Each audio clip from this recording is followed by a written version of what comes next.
this episode of Road Rebel, we are back in the modern mopar.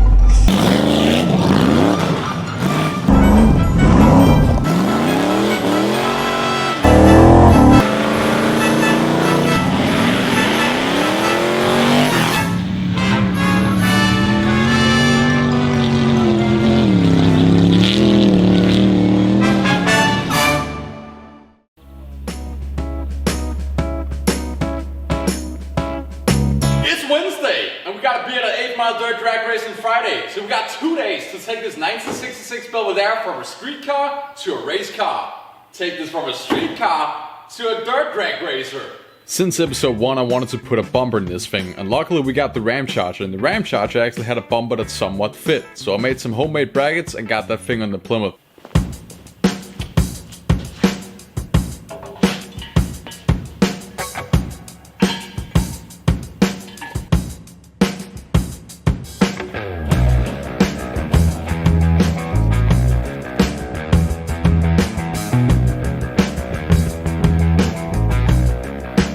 So I got the bumper in and I made some homemade brackets and spacers to make it work. Then we also used the ratchet strap with a lot of tension on to bend the Ram Charger brackets in towards the frame rails on the Belvedere. So to adjust the bumper from side to side, I'm gonna use how many knuckles we have to adjust per side. And then I'm just gonna crank down the bumper balls on each side until it's somewhat straight. Just gotta be a little gentle when you adjust it, you know what I mean? There we go. After we got the bumper installed, I found my old 1973 Plymouth Roadrunner steering wheel, and I immediately got the idea of making an old school stock car looking steering wheel for the Plymouth Belvedere. So one thing you can do with your spare time if you're really bored, okay, is you take the old steering wheel, electrical shape, you get that old NASCAR look. And luckily I also had a legit old NASCAR steering wheel airbag. Yeah, that's what was supposed to save your life back in the day if you crashed a tailgate with 200 miles per hour. I'm not really sure how that will work, but I trust it. This right here is the finished result.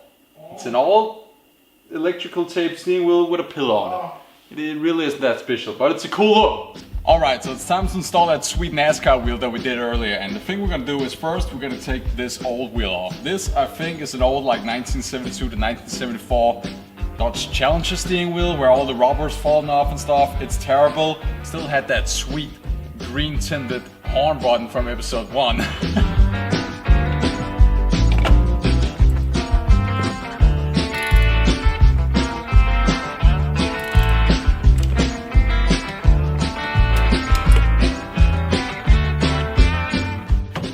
So, one problem you saw in episode 1. So, in episode 1, you saw this thing where it didn't want to start, like at all. And we got a dead battery. But one problem is the battery is dead, even though it's a giant one. 950. Here's a little trick. Old cars, wing window. Great for summers and stuff. But another thing, you can reach in here and then go cranking. And this battery is not happy. We have a starter problem. This thing has a core plug that have busted out, so it's pretty much doing like Niagara Falls stuff down in the starter. Take a listen to this.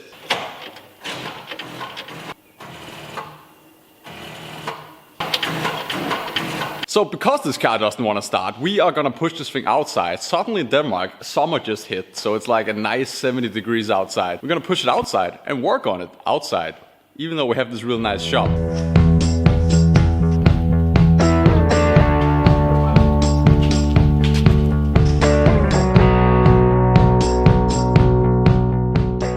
This is what we're playing around with right now. What tires can fit, what wheels, what offset, how much do we have to roll the old lips? Because we want all the traction on this thing, okay? We wanted to do this thing. So that's what we're working with right now. So we're gonna try to pop the tires off these old Ram Charger wheels and put them on some nice old school black steelies. And then we're gonna test fit it on here with the correct bolt pattern and all that. So let's see if we can make something cool work. Sweet patina, yes. This is B-roll, by the way.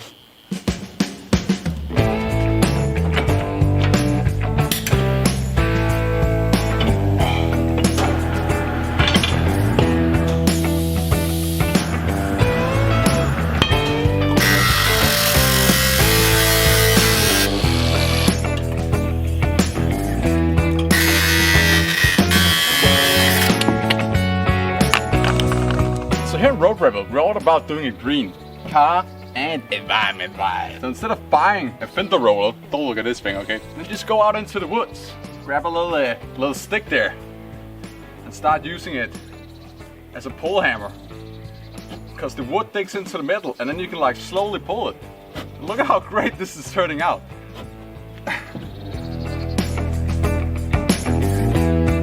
Next thing we're gonna do right now is we're gonna tear out all the bench seats in this car and put in bucket seats from an old NASCAR and also some sparkle seats, so we can have 4 guys sitting in this car in bucket seats so you don't go anywhere.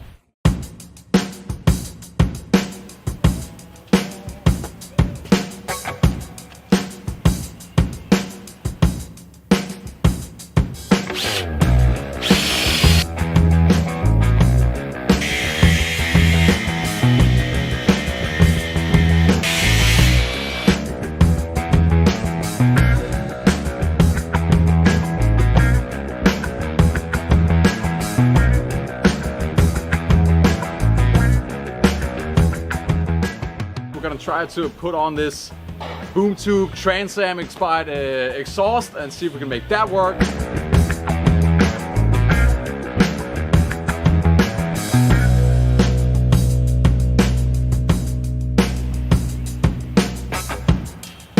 So, you can see the sun is going down. We got a few hours in on this car today. We got all the big old meaty gravel tires mounted. And look at this! We got legit 1980s NASCAR seats. And we got brackets on them. We're drilling some holes now to put them inside the car. And oh, then we also got this. Freedom sound speakers. Boom tubes. And let me tell you, it sounds pretty damn good. We'll start it up later so you guys can hear it as well. But high compression, 440, straight out the yap.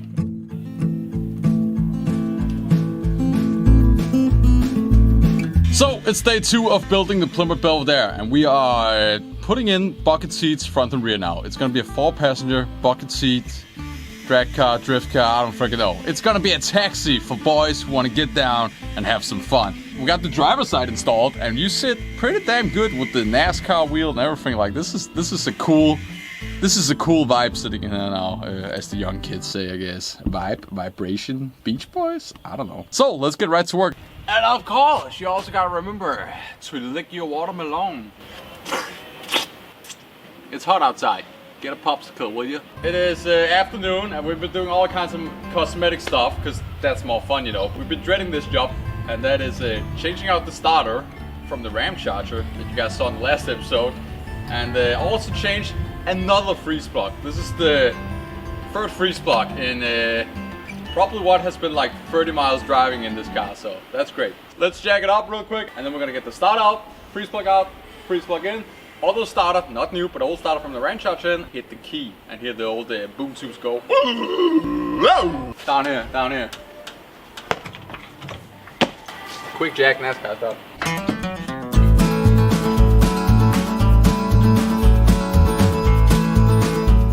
So after fighting with the starter for a while and figuring out that, you know what, we don't want to pull the header again because then we got to reseal it, re-gasket it, it's going to have header leaks, and I hate header leaks. It's the worst thing in the world. We ended up dropping the whole steering column, removing the steering shaft for the steering gear, and then we can pull the starter up between the header and the brake booster.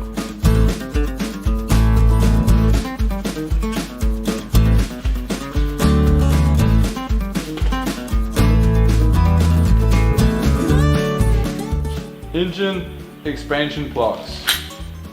I don't hope they expand.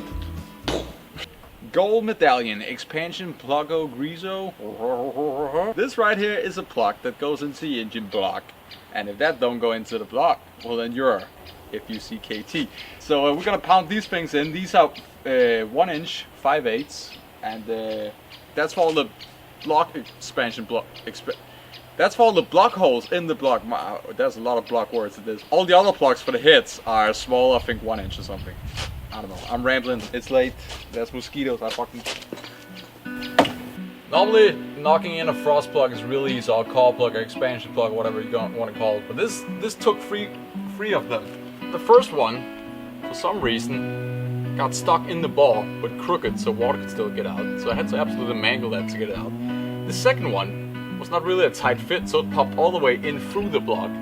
And the third one Well, the first one is the charm. So finally we got one frost plug in. We're gonna pour water in to make sure it's sealed before putting it in the starter, and then hopefully water's not pouring out of this thing, and hopefully it doesn't pour out of it when it gets hot too. So yeah, let's get some water into it. The new starter from the 84 Ram Charger is approximately like a 1/4 inch to 1/2 inch longer in like the motor area or whatever itself, and it also has 2 studs. So the whole header had to come off, had to reseal the whole header. Debacle, fun times. And then the starter still didn't work. Well, while we were cranking, it was just going click, click, click, click, click. And then I suddenly realized that when we put the ignition on, it went from like 12 volts to 10.5 volts or whatever. It like dropped 2 volts. So the old battery probably had like a collapsed cell or something. So we threw in the mile. What? Come here. You see this?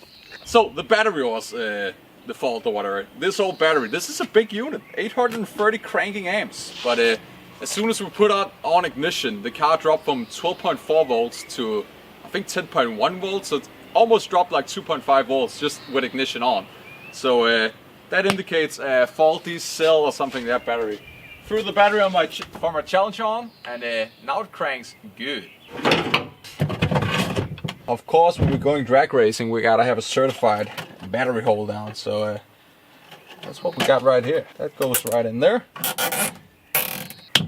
That ain't going anywhere. So the old guy had an exhaust clamp and a rear accessory switch put on the steering column for safety neutral. Safety neutral switch.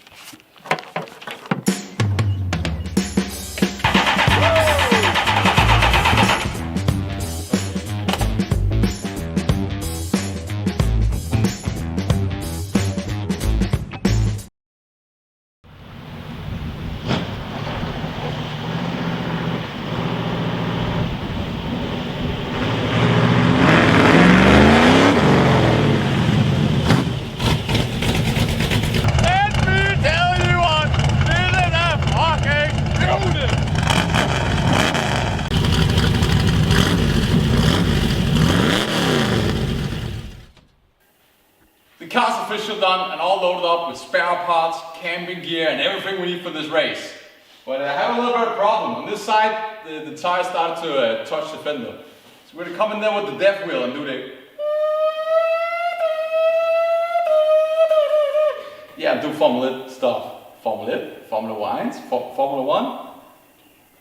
Uno, baby.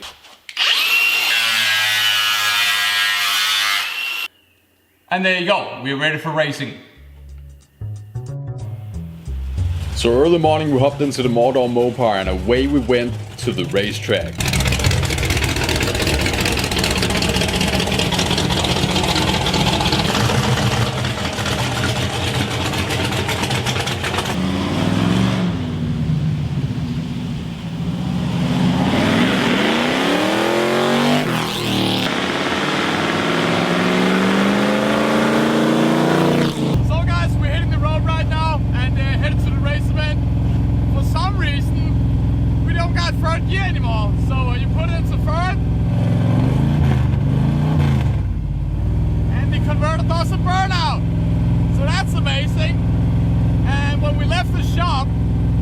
Stopped the car or turned the engine off to get gas, and then it wouldn't crank again.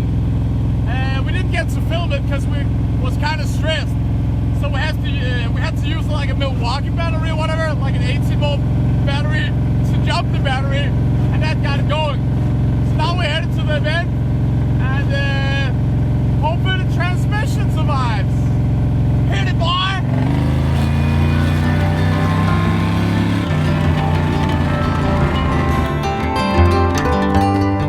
Okay, so we just had our first issue. We went in to do like a quick turnaround and checked our ratchet straps and stuff, and this thing wouldn't crank again.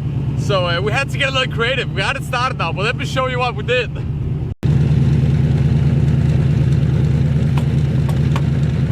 Hood prop 9000. So here's the setup, right? You got some lamp cord with a free wire inside. You mush that into an 18-volt Milwaukee battery and hook it straight onto your battery. And boom, there you go. It's now charging. Because this has 18 volts and that had only 11.9 volts. Even though the car is charging, for some reason, some of the charging is not getting back here to the battery. Last owner moved the battery to the trunk. And I don't know, it has some bad grounds or something, but we'll make it work with this right here. So another issue is the fuel filler hose. So for some reason the hose or whatever cracked, so we had to remove the old filler neck or whatever. And then do this. Race car, fuel cell. We might gonna have a bit of fumes in the cabin, but you don't have to worry about it.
We finally made it up here. We don't got first gear. It's kind of shitting at cranking or starting, so that's a problem. It's cranking slow or whatever. Sometimes it doesn't. So now we're just gonna go up there, 8th mile, big old boggers on the back, and let's hope the 727 Talk Flight will survive.